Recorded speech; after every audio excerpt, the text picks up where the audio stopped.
More real estate talk continues right now on the Jennifer Hammond Show. Welcome back. This is Jennifer Hammond, and I love when we can help you get the information you need to make good decisions in real estate. And this next guest, one of the things that we often talk about, is home inspections and how can you make sure that your home is a happy home, a safe home, a healthy home. What are the things that you're doing in that way? Oh, and I also often forget, remember that our social media is Jennifer H. Realty. So Twitter, Facebook, all of that is Jennifer H. Realty. And also, if you'd like to email us, we love story ideas, your questions. It's Jennifer H. Realty. So Jennifer H. Realty and at jenniferhrealty@gmail.com for email, and Facebook, Twitter, all of that is Jennifer H. Realty. So our next guest is Kate Kirkwood. She's the mother of 4. She lives in New Hampshire. She holds several national and state LEED certifications. She's an entrepreneur, and she worked as a college business professor and general business consultant for 30 years. After a child died of lead poisoning in her state, she formed an educational company called Lead EDU, through which she offers trainings and certifications for contractors, landlords, real estate agents, investors, and parents. As you can probably imagine, this is one of the reasons that I wanted her to come on the show and talk about this. She also has a children's book, Skylar Learns About Lead Poisoning. It's available up on Amazon. Welcome so much to the show, Kate. Thank you so much, Jennifer. Happy to be here. So happy to have you and to talk about this. This is one thing that so often people don't want to talk about. And, in Washington, D.C., we have an enormous amount of lead-based paint in so many of the older buildings. And so often people don't realize how dangerous it can be. So first of all, let's start out with, what is lead-based paint?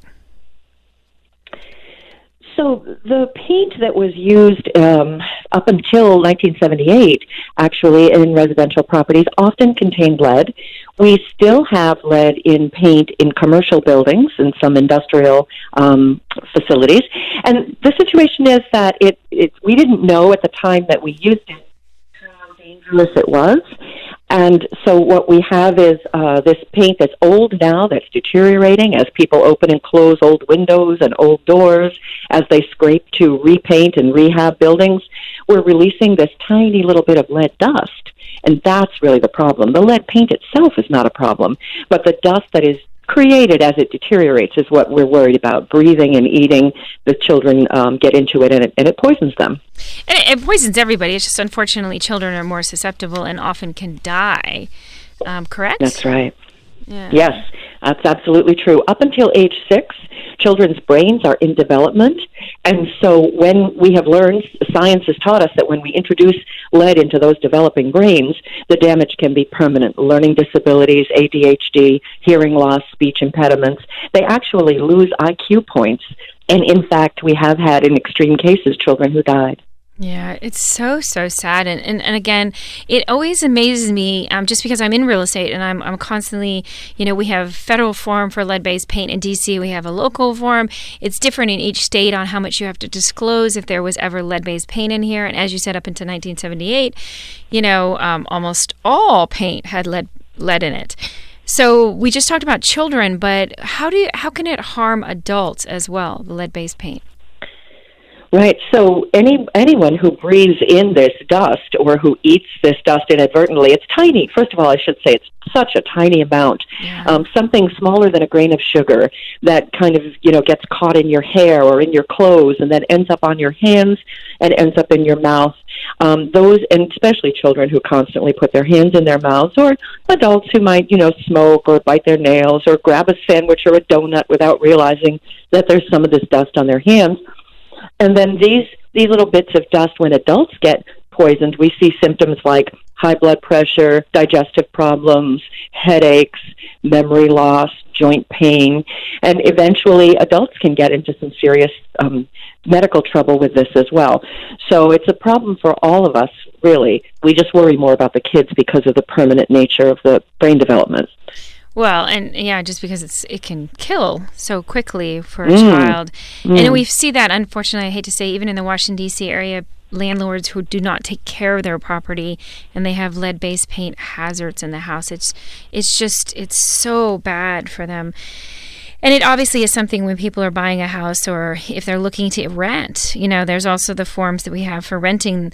But so often people just blindly sign the forms and they don't realize it. And even I have college students who are staying in dorms that are really old and probably have lead-based hazards in it as well. But you also did a TEDx talk on lead poisoning in brand new homes. Will you talk a little bit about that? Absolutely.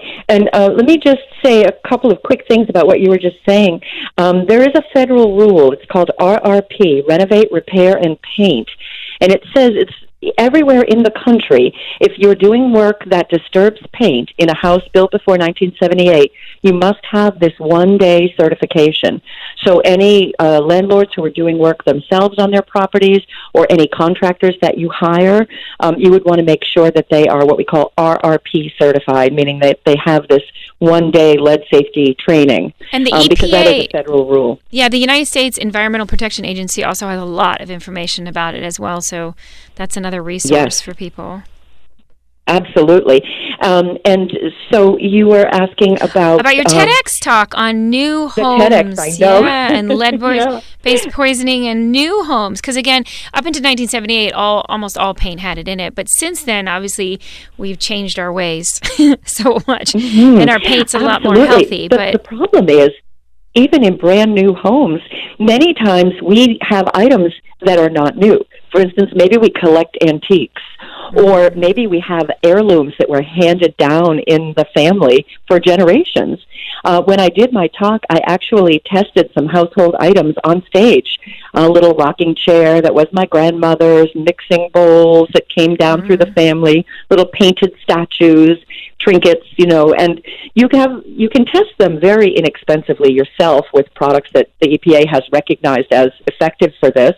And so I tested some regular household products on stage and showed people how you can immediately determine what has lead and what does not. And so many of us have collectibles in our houses. Even if the house is new, the artifacts in the house might not be. Or if you work around in older homes or older buildings, even if it's not construction, if you work in automotive repair, for instance, most of our automotive paint still contains lead. Or if you work in a marina, often the boat, one of the things about lead paint is it retards mold and mildew, so we paint our boats with it, which makes sense in the boats, but when you track that stuff back home, you create this hazard for your family. Ugh. It's so amazing that the hazards, they can be all around us if we're not aware of them.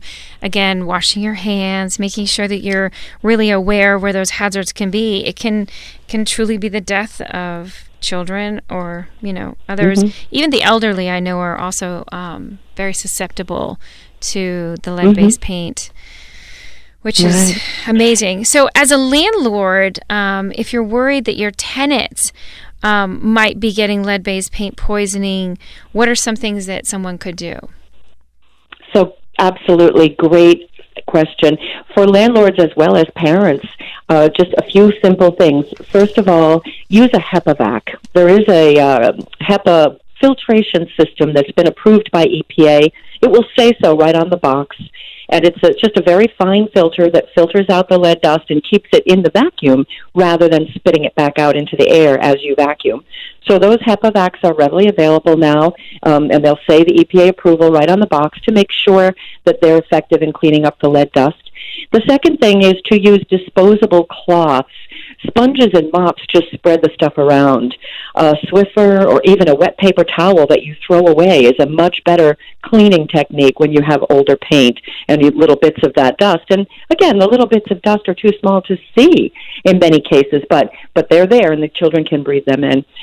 Certainly keeping all the paint in the apartments intact. I work with my landlord clients on going in and checking every few months. Just take a walk through the apartment, and any place you see any little bits of chipping, peeling, flaking paint, just touch up that area It doesn't have to be a big renovation. Just keep it sealed in. Just keep it intact under any latex paint. Eventually, you would want to abate the lead, and that is change out those old windows or doors or frames or woodwork. But until budget and time allows, if you just keep a good coat of any paint on top of it, that will keep the children safe. So testing, you can test the houses yourself. You take the little one-day RRP class that we mentioned earlier. You'll learn how to do the testing yourself. There's the two different types of testing devices that have been recognized by EPA are lead check and D-lead. There's lots of others available, but those two are essentially approved. And then check for yourself and see if there's lead, and if there is, keep it clean with HEPA and wet cloths and keep it intact. Paint right over it. Well, and if you're just joining us, we are talking with Kate Kirkwood. We're talking about all the hazards of lead-based paint, and we were just talking about, as a landlord, some of the things that you can do to protect your tenants. But also, as a contractor, if they're just about to start a new job, renovating a house, what are some of the things that they might want to do before they start? Well, first of all, make sure that they have this federal certification.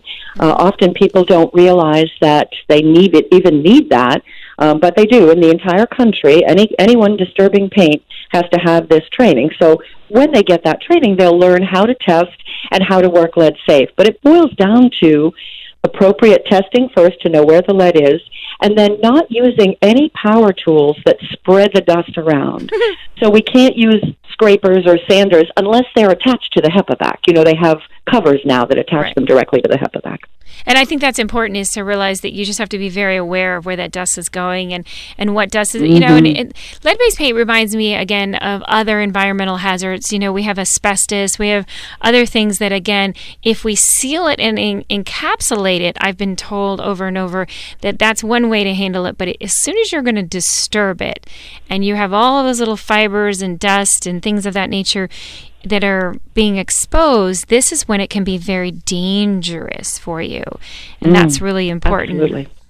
So in one case, we have it a little bit easier with lead because lead is heavy, so it doesn't hang in the air forever. Within about an hour after you stir up a lead mess, it will settle out onto the floor and the horizontal surfaces in the house. Makes it pretty easy for us to clean up, really, once you become aware. I do have a book out, too, called A Parent's 5-Step Guide to Lead Poisoning, which has a lot of good information in it. It's available along with the children's book on Amazon.